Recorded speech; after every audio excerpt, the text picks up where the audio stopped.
Buenas noches, un nuevo programa 40 minutos de responsabilidad social en la información y en la comunicación. Vamos a seguir trabajando con el ODS 16, que es el que habla de paz, justicia e instituciones sólidas. Y hoy vamos a tocar un tema vinculado al ambiente muy serio.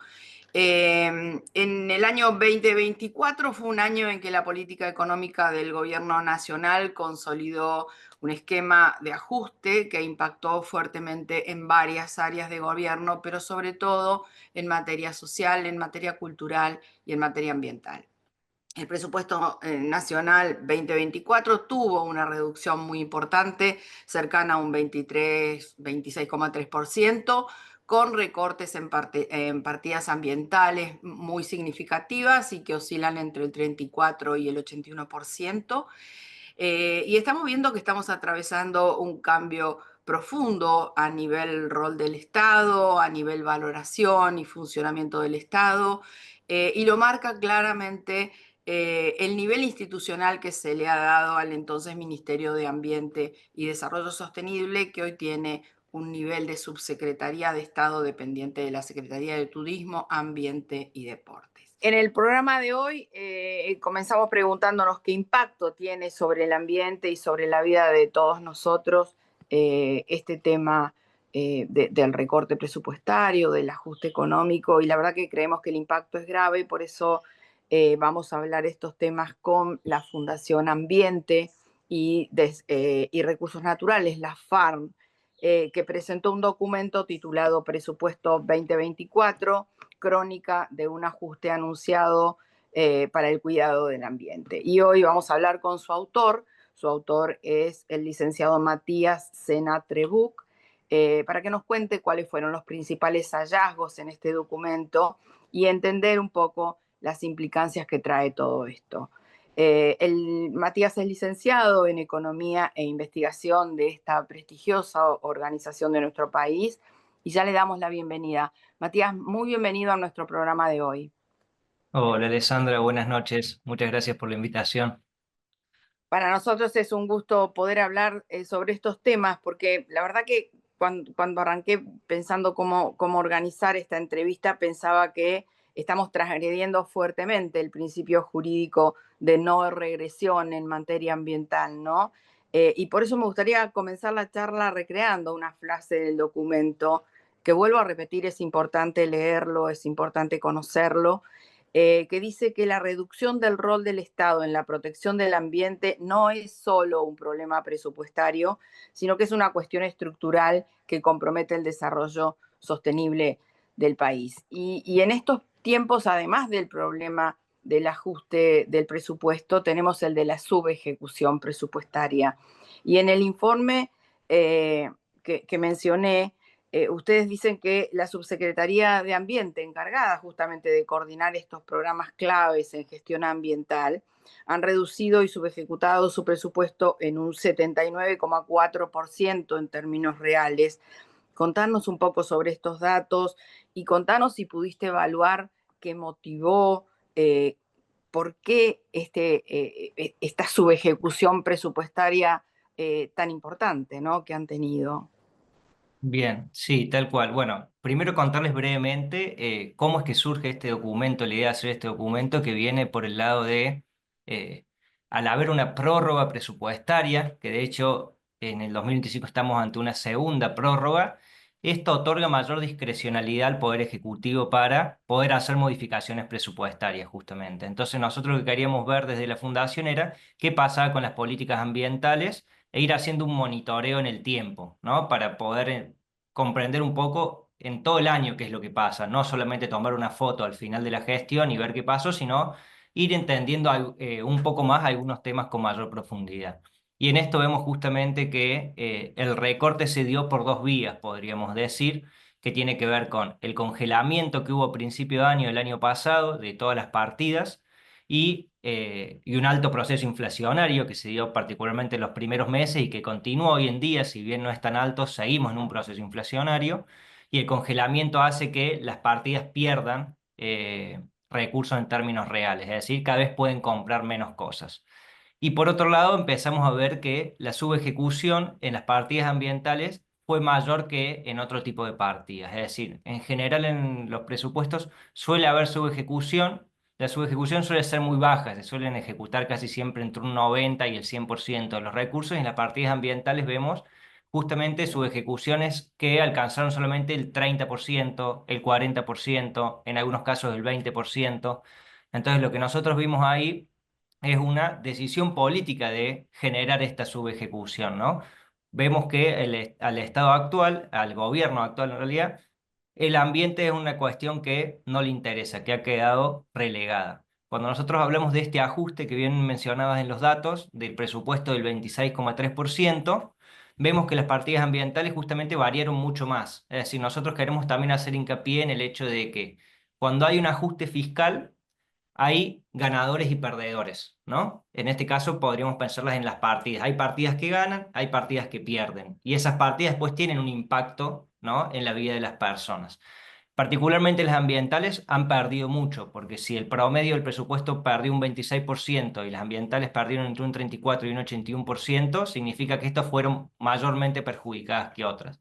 Y nosotros acá siempre hacemos la comparación con la deuda, cuánto se le ha destinado a la deuda pública, y la deuda pública, por ejemplo, solo se redujo en términos reales un 15%, es decir, menos que el promedio también, por lo cual ahí vemos una, entre comillas, ganadora de esto, ¿no? Hoy en día la deuda pública también eh, tiene una participación mayor en el Estado Nacional de los últimos 4 años, ¿no? Es decir, cada vez destinamos más al pago de la deuda pública y destinamos mucho menos al pago de las políticas ambientales. Y acá también es importante mencionar que las políticas ambientales en sí históricamente han tenido presupuestos muy bajos, es decir, se le ha asignado muy pocos recursos. Pero actualmente estamos ante la vez que menos recursos se les han asignado a estas partidas. Y de ahí la importancia de decir, che, si nosotros recortamos o subejecutamos estas partidas, hay una idea, esta idea de el déficit cero o el alcanzar el superávit fiscal. Las partidas ambientales no tienen que ver con generar déficit fiscal. De hecho, si se hubieran ejecutado todas las partidas ambientales al 100%, solo hubiera costado un 8,5% del superávit. Es decir, seguiríamos teniendo superávit. Entonces no podemos decir que las partidas ambientales son las causantes del déficit, básicamente. De ahí es que nosotros tomamos como una decisión política del actual gobierno de no ejecutar estas partidas en su totalidad. Ujú. Y me parece grave porque yo siempre pienso que la subejecución presupuestaria, y esto se lo comento también a mi audiencia, es un poco incumplimiento de los deberes de funcionario público, ¿no? Y en el marco de esta reforma constitucional del 94 y la incorporación de tratados internacionales, no solo vinculados al ambiente, sino también a la atención a los temas vinculados a la corrupción, es corrupción institucional. Porque incluso eh, los temas vinculados al ambiente se nutren, sabemos que no solo del presupuesto nacional, sino de asignaciones de fondos también internacionales disponibles para atender temas vinculados a cambio climático, temas vinculados a todo lo que tiene que ver con la remediación, bueno, o se piden o se tramitan o lo que sea, y no estamos viendo tampoco actividad institucional en ese sentido. Un tema que realmente nos preocupa. Y nos preocupa también, Matías, y de esto quiero hablar con vos, porque hace poco tuvimos una lindísima entrevista con la gente de la ONG patagónica Amigos de la Patagonia, que tuvieron un protagonismo interesante y en primera persona en todo el tema de los incendios en la comarca andina. Y entonces, la consecuencia de la falta de presencia del Estado en estos temas, los recortes que mencionábamos, todo esto tiene, la verdad, un fuertísimo impacto. Vivimos Patagonia con incendios, vivimos Corrientes también con graves problemas ambientales, vivimos toda la situación que pasó con las inundaciones en Bahía Blanca y bueno, un poco dónde quedamos, qué va a pasar con estos temas de pronunciarse o de sufrir nuevamente estos embates de la naturaleza por cambio climático o por lo que fuere, que alguien lo considere, pero que deben ser atendidos. ¿Qué mirada están teniendo ustedes desde la Fundación? Bien, nosotros también, bueno, seguimos muy de cerca el tema de fuego porque justamente es un tema que todos los años es novedad, es noticia porque todos los años ocurre, y particularmente vemos que, bueno, la posición del Servicio Nacional de Manejo del Fuego o de la ejecución de los fondos. Acá, para hacer un pequeño paréntesis, el Servicio Nacional de Manejo del Fuego tiene distintas fuentes de financiamiento. Las principales, dos, podríamos decir que son las primas de seguro, es decir, cuando compramos algún seguro, hay una parte de ese seguro que va al Fondo Nacional de Manejo del Fuego para abastecer, digamos, al Servicio Nacional de Manejo del Fuego, y la otra es el presupuesto nacional. Em, la parte que corresponde al presupuesto nacional, que es lo que podemos monitorear porque están los datos disponibles generalmente en buen tiempo, es la que vimos, por ejemplo, el año pasado, que no se estuvo ejecutando. Es decir, nosotros vemos a través de la ejecución presupuestaria un enfoque reactivo para apagar los incendios. ¿Y a qué nos referimos con esto? A que nosotros, consiguiendo la ejecución durante el año, no hubo prácticamente ejecución, y si recuerdan el año pasado cuando estuvieron los incendios en Córdoba, cuando recién tomaron notoriedad mediática, recién se empezaron a ejecutar la plata. Es decir, durante prácticamente en todo un mes que estaban los incendios activos, no hubo ejecución por parte del presupuesto nacional para el Servicio Nacional de Manejo del Fuego. Y a fines de septiembre, una vez ya con mucha notoriedad mediática, porque los incendios ya eran incontrolables, el gobierno decide aumentar esta partida en más de 20.000 millones de pesos, ¿no? Por lo cual es algo que es muy bueno. El problema está en que esos 20.000 millones de pesos no se usaron. Es decir, se terminó usando al final del año menos plata de la que ya tenía disponible antes de ese aumento del presupuesto. Y finalmente, de hecho, fue la partida que más cayó, fue el Servicio Nacional de Manejo del Fuego, que llegó a este recorte del 81%, y en gran medida explicado por la subejecución, que alcanzó un 22% de ejecución de la partida. Entonces, acá vemos un caso concreto que va en línea de lo que mencionabas, ¿no? De esto de incumplimiento de deberes, desde lo que pensamos del hecho de que ya no es una subejecución que es muy baja, es una subejecución que es bajísima y que tiene implicancias concretas en la vida de las personas. De hecho, han muerto personas, se han destruido un montón de casas, y luego encima se ha tenido que destinar más plata que la que se destinó al Servicio Nacional de Manejo del Fuego para la reconstrucción de viviendas y de daños. Entonces ahí vemos un problema. Y este año vimos lo mismo con los incendios de la Patagonia y de Corrientes. Durante todo enero la ejecución fue cero. No se destinó plata de parte del presupuesto nacional al Servicio Nacional de Manejo del Fuego. Recién se hizo de nuevo de manera reactiva, y después de que los medios tomaran la noticia, a partir de febrero empezó esta ejecución. Entonces vemos como un accionar similar. Y otra cosa que nos llamó mucho la atención fue el traspaso del Servicio Nacional de Manejo del Fuego hacia el Ministerio de Seguridad. ¿Y por qué nos llama la atención? Más que nada por el momento en que se da, que es a fines de diciembre, que es justamente cuando habían iniciado los incendios de la Patagonia. Entonces vemos ahí que no hay una lógica de planificación a la hora de, de tomar estas medidas, de planificación que tenga que ver con lo real, ¿no? Con lo concreto que está sucediendo en los territorios, ¿no? Sino más una lógica de, generalmente, bueno, de reacomodar el organigrama para poder recortar o dejar las áreas a gusto de lo que quieren otras áreas, y no particularmente lo que necesitaría realmente el manejo del fuego en este caso. Claro, gravísimo. Vos mencionaste el tema daños, además de los humanos y los ambientales, nosotros teníamos, o existía en el Estado Nacional, el FOBOSQUE, ¿no? El Fondo Fiduciario de Protección Ambiental a los bosques nativos, que son los que básicamente han quedado destruidos con estos incendios. ¿Hiciste alguna evaluación sobre el tema? ¿Qué estás viendo? Si nos podés relatar un poquito sobre cómo se produjo esta eliminación del fondo fiduciario. Bien, el año pasado hubo como un embate, por así decir, del gobierno hacia los fondos fiduciarios en general.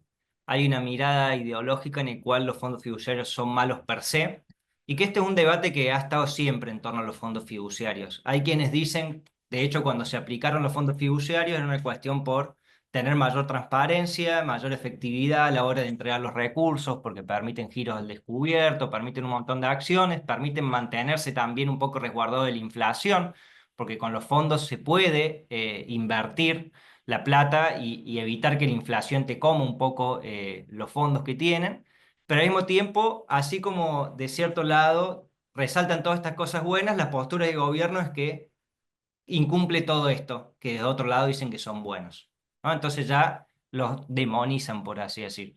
Y vimos un cierre de prácticamente muchos fondos fiduciarios. Y acá en esto cayó también el Fobosque. Lo que nosotros vemos, lo que mencionó el Estado, el gobierno básicamente fue que si bien se elimina el Fobosque, el fondo de bosque sigue activo, que es una partida presupuestaria, y que iba a seguir vigente y demás. Lo que nosotros vimos el año pasado es que no se ejecutó la plata del fondo de bosques, es decir, tenía más de 10.000 millones de pesos y no se usó nada, ni siquiera un solo peso. En lo que da el 2025 tampoco se ha utilizado esa plata, es decir, seguimos con una ejecución cero. Y además lo que tiene el Fondo de Bosque en particular es que tiene un incumplimiento sistemático desde que surgió hasta la actualidad en que jamás se le ha dado los fondos que debería tener según la ley de bosques, ¿no?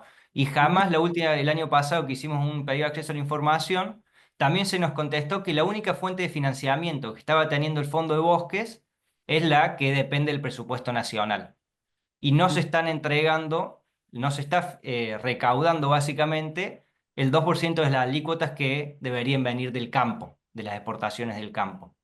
Eh, entonces ahí vemos eso, un incumplimiento histórico de este fondo que no permite manejarlo de poder abastecerse de los recursos. De hecho, hoy en día tiene destinado 28 veces menos recursos de lo que debería y es la vez que menos recursos tiene destinados, digamos, también a lo largo del tiempo.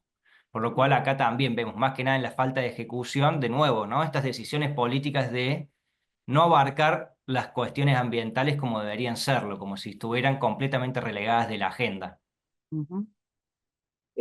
Vamos a aprovecharte porque técnicamente tenés muy claros los temas y sabemos que la FARM los trabaja seriamente. Y otro de los temas de agenda ambiental es sin duda el cambio en materia legislativa sobre los hidrocarburos y también la creación del RIGI, ¿no? El registro de inversiones, de grandes inversiones. Y el régimen de incentivos para grandes inversiones claramente está también impactando o estas decisiones institucionales y legales están impactando sobre los ecosistemas y en especial entiendo sobre el área marítima protegida. Contanos un poco qué estás viendo en este panorama que se va abriendo aun cuando hoy no tenga concreciones concretas. Bien, tal cual. Esto ha sido un tema que nos ha llamado mucho la atención, particularmente los cambios en la ley de hidrocarburos. Son cambios que buscan liberalizar el mercado. Se han liberado las exportaciones, se ha liberado la regulación de precios por parte del Estado, se redujeron atribuciones del Estado también para otorgar las concesiones. Y particularmente se cambió el objetivo que tenía antes la ley de hidrocarburos, que era el abastecimiento del mercado interno por la maximización de la renta, literalmente, ¿no? Entonces ahí ya vemos de nuevo, ¿no? Una lógica económica muy fuerte en la legislación nueva, en los cambios que han hecho. Esto lo que genera justamente son, de nuevo, incentivos hacia un sector fósil que tiene grandes impactos ambientales en tiempos de crisis ambientales y climáticas. Luego, en cuanto al régimen de incentivo de grandes inversiones, es un régimen que viene a otorgar una estabilidad jurídica de 30 a 40 años en distintos sectores, particularmente la mayoría de estos sectores son sectores que tienen mucho impacto en cuestiones ambientales y sociales, y viene a dar incentivos tributarios, es decir, baja de impuestos, cambiarios, acceso a divisas, a dólares en el corto plazo, les permite acceder al 100% de los dólares que generan, que ni siquiera van a necesitar entrarlos al país y también aduaneros, es decir, se libera lo que es exportaciones e importaciones también. En un comienzo el régimen ni siquiera preveía nada de compra local y luego con los tratamientos y demás llegaron a que un 20% de las inversiones debería ir a consumo local. Eso fue como lo que ganaron, entre comillas, para que mejoren un poco el régimen. Lo que nosotros vemos es que este régimen otorga muchos beneficios a las empresas y particularmente atenta contra el ambiente por distintas cuestiones. Para adherir al régimen, ni siquiera se piden cuestiones sobre estudios de impacto ambiental. Esto no quiere decir que los proyectos no tengan el estudio de impacto ambiental, sino que el régimen no lo exige por sí, por lo cual ahí vemos que la parte ambiental queda dejada de lado. De hecho, si se incumplen normativas ambientales, el régimen no sanciona a la empresa, mientras que si incumplen cuestiones de inversiones y cuestiones económicas, sí las sancionaría, digamos, ¿no? Ahí de nuevo la lógica económica en esto. Y después también prevé que las empresas tengan prioridad en el abastecimiento de insumos. Y esto es lo que nosotros destacamos como muy, muy riesgoso, porque los insumos en empresas con proyectos extractivos, ¿no? Como puede ser la minería o como puede ser también la extracción de fósiles, necesitan un alto consumo de agua y un alto consumo de energía. Y en tiempos de crisis justamente ambientales o crisis hídrica, energética, las empresas van a tener prioridad por sobre la población para para el abastecimiento para poder seguir produciendo, ¿cierto? Entonces ahí vemos que esto es muy grave. Y particularmente en cuanto a lo del sistema de áreas marinas, lo que nosotros hoy en día nos llama mucho la atención, estamos haciendo un seguimiento, ¿no? Es de los distintos proyectos de combustible que buscan aumentar la infraestructura para los combustibles fósiles, como el Vaca Muerta Oil Sur, que es un oleoducto que va desde Neuquén hasta Río Negro, y Ujú, va a desembocar luego, ¿no? Quieren construir un puerto petrolero ahí con dos monobollas para la exportación del crudo, en conjunto con dos proyectos más de GNL, que van a ser dos barcos liquefactores que se van a anclar ahí en el Golfo también. Y antes había uno que ya finalmente desistió, digamos, un proyecto de GNL en tierra también, que parece que finalmente no se va a dar.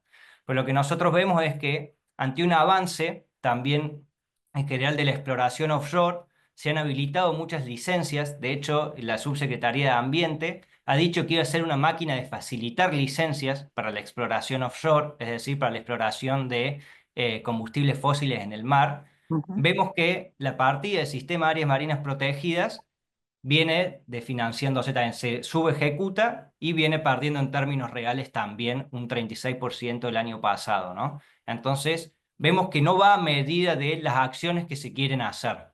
Y esto tiene que ver también con la falta de planificación ambiental que hay en la toma de decisiones en general. Y esto nos lleva a que Argentina tenga una matriz productiva muy extractiva, que depende mucho de los recursos naturales y que tiene grandes impactos en los territorios. ujú. Es un tema muy, muy delicado y también nos pareció un tema delicado y quería compartirlo con vos.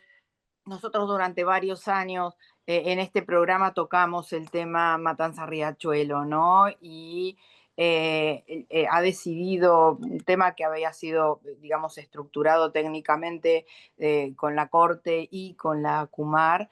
Y este año, este juicio, esta causa Mendoza, se archivó. Eh, y la verdad que faltaba todavía y faltan recursos para invertir y para cumplir con los objetivos que se habían fijado, tanto la CUMAR como la estructuración o los objetivos trazados por la Corte. ¿Ustedes cómo están analizando el tema? Si lo están trabajando, si han tenido oportunidad de participar también en la causa. Contanos un poco cómo lo están viendo. Bien, sí, bueno, desde FAN creemos básicamente que, bueno, el fallo no se ha cumplido, claramente hay un incumplimiento de este fallo sistemático también desde que arrancó, y de hecho en conjunto con otras organizaciones se hizo una denuncia a a la Comisión Interamericana de Derechos Humanos para que el Estado continúe con la recomposición y el saneamiento ambiental de la cuenca Matanza-Riachuelo. Y esto se debe a que la Corte Suprema de Justicia justamente el año pasado dijo que iba a dejar de supervisar el cumplimiento del fallo. Y para nosotros esto es sumamente grave por el hecho de que la misma autoridad de Cuenca, Matanza Riachuelo, ha dicho, ¿no? Al momento en que en que la Corte se movió y deja de revisar el fallo, que solo por ejemplo, siguieron el 42% de las soluciones habitacionales, dejando aún a más de 950 familias por brindarle una solución.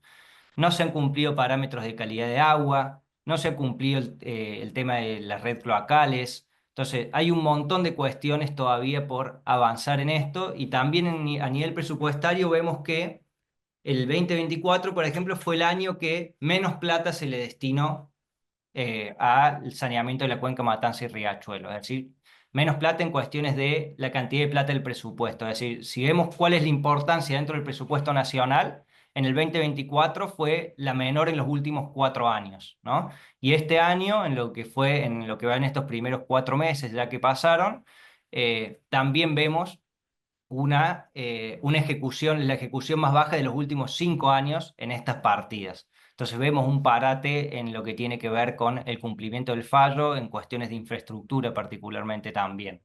Ujú.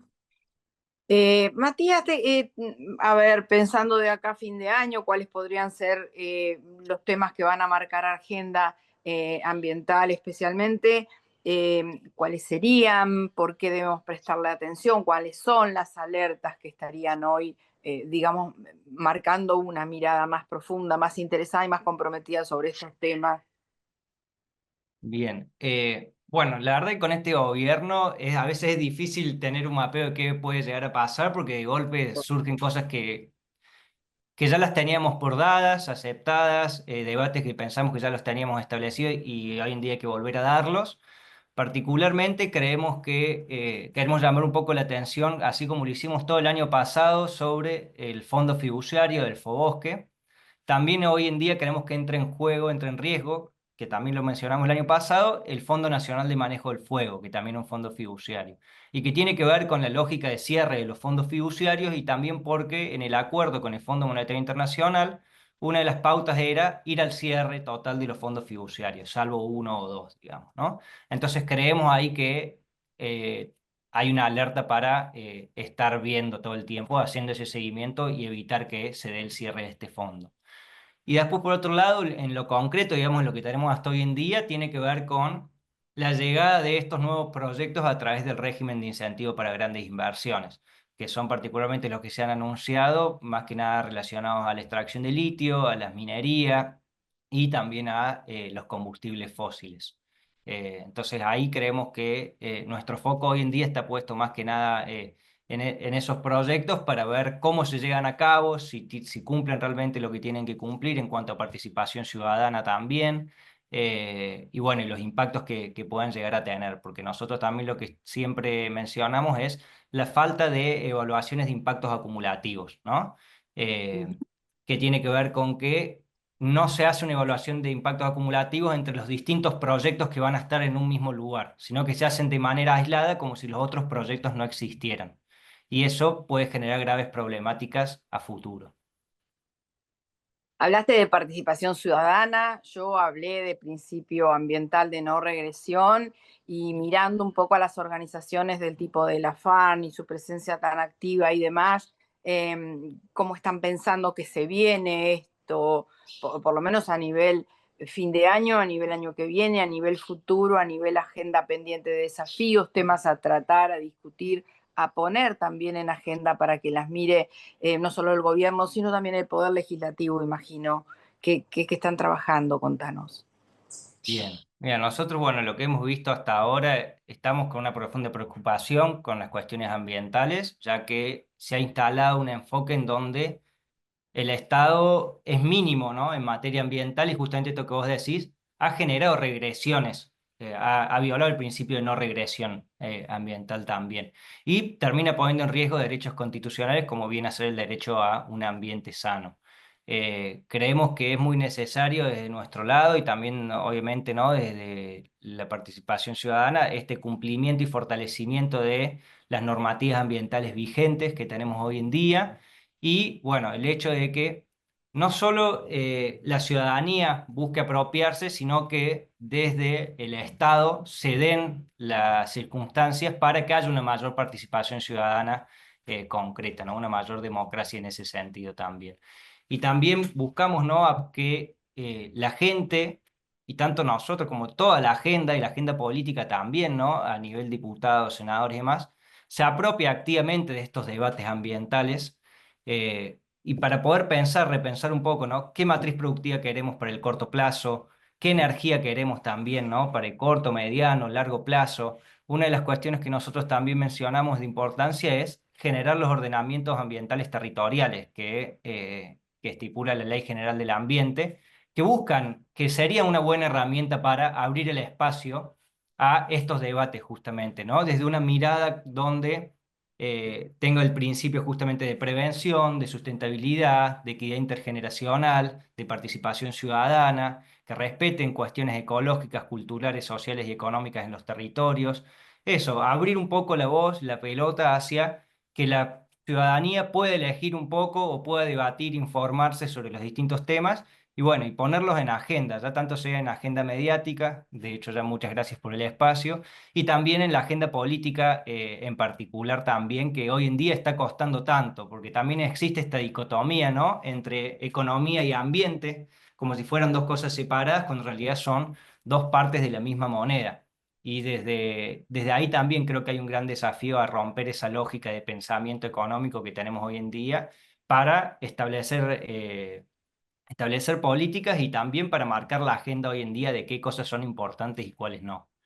Claramente. Cuando mencionaste ordenamiento territorial ambiental, me quedé pensando que en el ámbito del Poder Legislativo hay proyectos de ley muy interesantes. Creo que hay muchos proyectos que habría que recrear justamente para impulsar, digamos, alguna presión también institucional desde el Legislativo para que el Ejecutivo modifique el rumbo que está teniendo y pueda atender todos estos problemas que vos también nos estás marcando. Yo aconsejé a la audiencia nuestra que lean tu informe Presupuesto 2024, Crónica de un ajuste anunciado para el cuidado del ambiente. Y este lo pueden encontrar en las plataformas de la FARM, ¿cierto? Contanos un poco eso, a ver, para que quede el cierre del programa a tu cargo. Buenísimo, muchas gracias. Sí, exactamente. El documento lo pueden encontrar en la página de FARN, que es farn.org.ar.